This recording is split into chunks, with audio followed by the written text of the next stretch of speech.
दुनिया की हर मातृभाषा अपने समाज की पहचान, परंपराओं और इतिहास की जीवित धरोहर होती है। किसी भी समुदाय की संस्कृति को सुरक्षित रखने के लिए उसकी भाषाई विविधता को बचाना अनिवार्य है।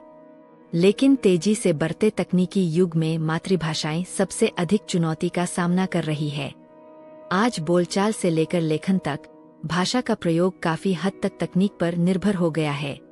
तकनीक की प्रकृति ही ऐसी है कि वह बाजार की मांग के अनुसार विकसित होती है। जिन भाषाओं को बोलने वालों की संख्या कम है, उनके लिए डिजिटल प्लेटफॉर्म पर संसाधन विकसित करने में कंपनियां कम रुचि दिखाती है। परिणामस्वरूप कई भाषाएं उपयोग के अभाव में धीरे धीरे विलुप्ति की ओर बढ़ रही है। भारत के संदर्भ में देखें तो 1961 की जनगणना में 1652 भाषाओं का उल्लेख था, जो 1971 में घटकर 808 रह गईं। 2013 के भारतीय लोक भाषा सर्वेक्षण के अनुसार पिछले 5 दशकों में 220 भाषाएं समाप्त हो चुकी है और लगभग 197 भाषाएं खत्म होने के कगार पर है। यह स्थिति उस समय की भी है जब तकनीकी विस्तार इतना व्यापक नहीं था। भाषाविदों का मानना है कि शहरीकरण, बदलती जीवनशैली, उपभोक्तावाद, पारंपरिक मूल्यों से दूरी और रोजगार के सीमित अवसरों ने भी भाषाओं के अस्तित्व पर असर डाला है। फिर भी कई क्षेत्रों में मातृभाषाओं के प्रति लगाव कायम है। यही कारण है कि इस वर्ष अंतर्राष्ट्रीय मातृभाषा दिवस की थीम भाषाओं का महत्व, रजत जयंती और सतत विकास रखी गई है। इसका संदेश स्पष्ट है, अनेक भाषाएं, एक भविष्य।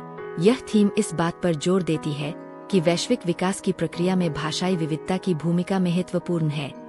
पूर्वी बंगाल, अब बांग्लादेश, में 1952 के भाषा आंदोलन के शहीदों की स्मृति में इस दिवस की शुरुआत हुई थी। वर्ष 2025 में इसकी रजत जयंती मनाई गई, जहां भाषाई विविधता, डिजिटल सशक्तिकरण और समावेशी शिक्षा पर विशेष बल दिया गया। विश्व स्तर पर यह स्वीकार किया गया है कि मातृभाषा केवल संवाद का माध्यम नहीं, बल्कि सामाजिक न्याय और सतत विकास का मजबूत आधार है।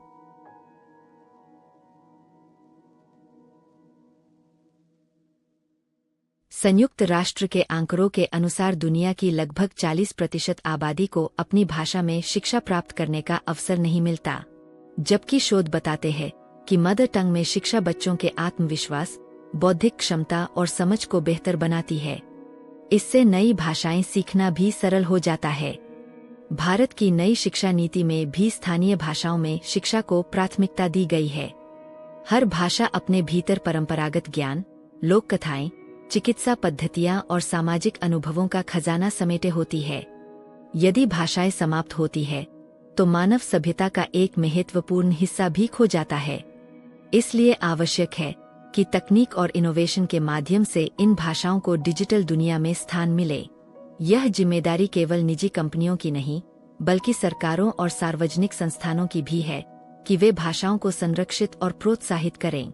मातृभाषाओं का संरक्षण केवल भावनात्मक मुद्दा नहीं, बल्कि सांस्कृतिक लोकतंत्र और समावेशी विकास की बुनियाद है। यदि हम विविध भाषाओं को बचा पाए, तो हम अपनी साझा विरासत और भविष्य दोनों को सुरक्षित रख पाएंगे। इसी तरह ज्ञान वर्धक बातें जानने के लिए चैनल को सब्सक्राइब करें। धन्यवाद।